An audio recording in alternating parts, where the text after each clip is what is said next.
So by the age of 23, I've been able to build over 5 different income streams into my arsenal. So obviously there's a couple things here and there that I've made a few bucks off of. Obviously that's the life of an entrepreneur, trying different things here and there. But with that said, I'm not going to be talking a lot about those today. One, I'm going to be showing you guys the 5 different income sources that I do have and how I built them. But not only just like telling you them, I'm going to be kind of walking you guys through how I ended up getting those 5 different income sources and what I actually did individually per income source to be able to make that somewhat of a significant income source for me, where it is actually generating a decent amount of money for me every single month. So with that said, definitely stick around for the entire video because I know you guys don't want to miss it. And if you guys are new here, hit that subscription button down below. And if you like any part of today's video, I'd appreciate you hitting that little thumbs up button. It would mean the world to me. With that said, enough of the intro. Let's get right into it.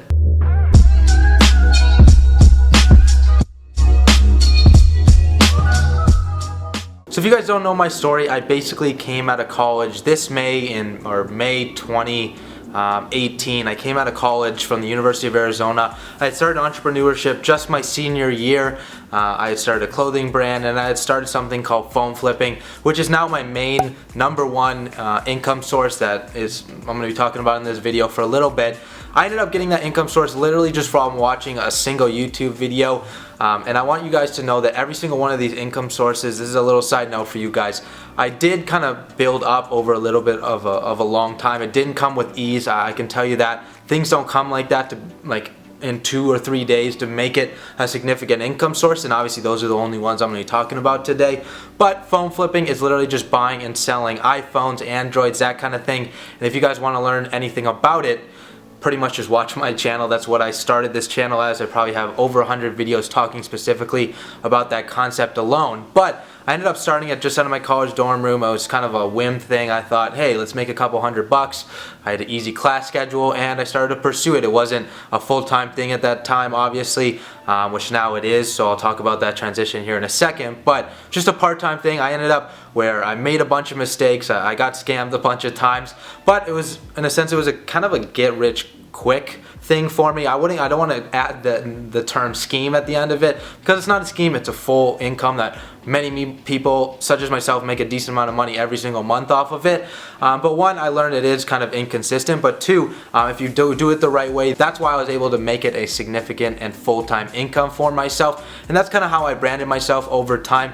I started learning, and I didn't really put out content until I had some sort of knowledge with it. But I want to tell you guys, if you guys are looking to kind of start your own journey of teaching people how to do something, I started phone flipping. I did it for only a couple months, and then I ended up making YouTube videos. I didn't wait a couple years where people suggest you need to be advanced at a topic. I just literally wanted to kind of share what I had learned along the journey, and a lot of that, some of it was wrong, but some of it was totally right. At least I was able to see that journey throughout the past year and a half now through my YouTube journey, and I've brought a lot of people on to that kind of phone flipping journey with me along that kind of time frame as well. So for me, I built that income stream pretty quickly, but I really had to make the decision whether I go for a full-time or I work a 9 to 5. But I saw the income potential. I'd rather not work for somebody else, make somebody richer. So that's why I ended up taking that full-time income source to the next level and not doing a 9 to 5. That's kind of how my story worked out. But going on to the second source of income I'm talking about in the video, that's actually my course, and I also included consulting with that as well.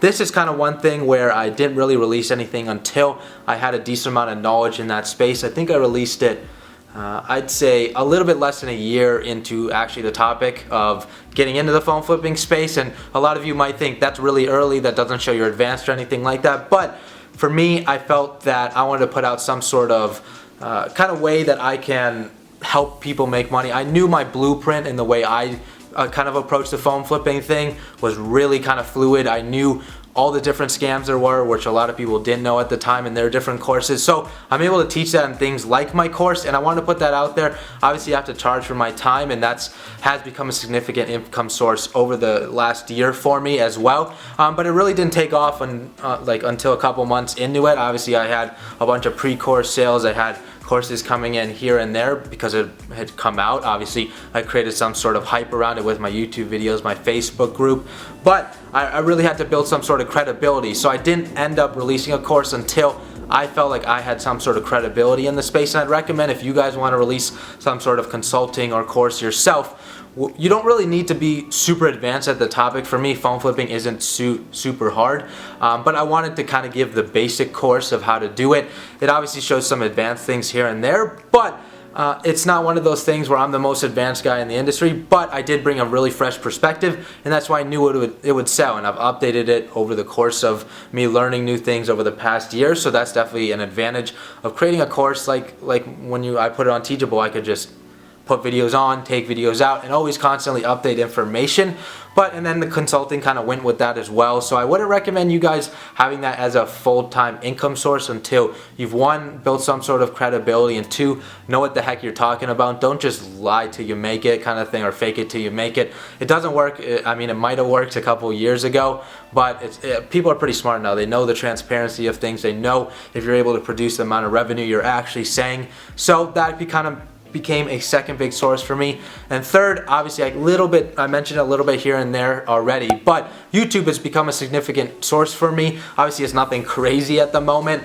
It's definitely under $1,000 per month, but I consider that's a decent amount of money, right? It's pretty passive. Like I do have to make videos here and there every single week, but it's something I truly enjoy. So for me, I consider it's more of a passive thing because most of the revenue comes from old videos that I made, and I really don't do anything from it anymore. Obviously new videos have to get in YouTube algorithm and start to build up what it actually has come to be. Like, it takes a while for YouTube to start suggesting your video and trying to figure out if it is that viral video effect. And that's obviously something I'm working on 2019, just to try to create a bigger audience for what I'm teaching and teach more people how to make money in the way that I know how to, not off of ways that I've never really tried or failed at.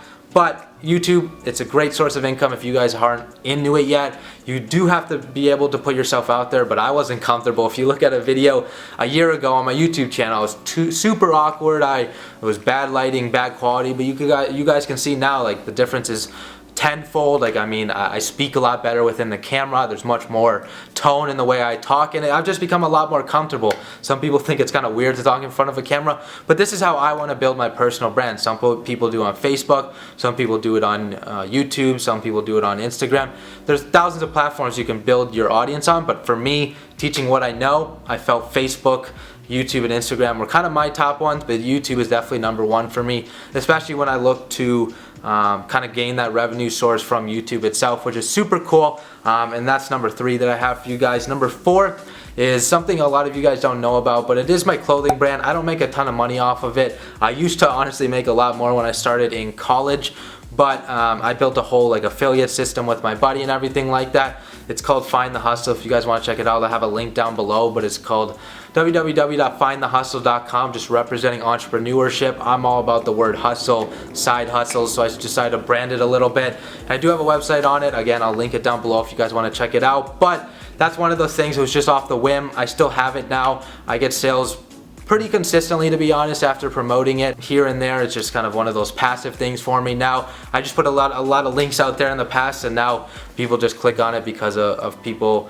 the website just kind of ranking on certain things. So that's pretty cool. It has become somewhat of a significant revenue source, and for me, I'm obviously not a millionaire, so for some of you significant might mean one thing, but for me it might mean, in this case, a lot less than what you would think is significant. But all of it really adds up, right? If you have multiple income sources, especially by my age, at the age of 23, I mean, it really helps to be able to have some sort of consistency in how much you're making, especially if you don't work a 9 to 5 and you're just starting in the world of making your own business, trying to build that up to significant amount of revenue. So if you guys want to try something like a clothing brand, it's super saturated, but it's kind of fun. I didn't really pay for any marketing in the past.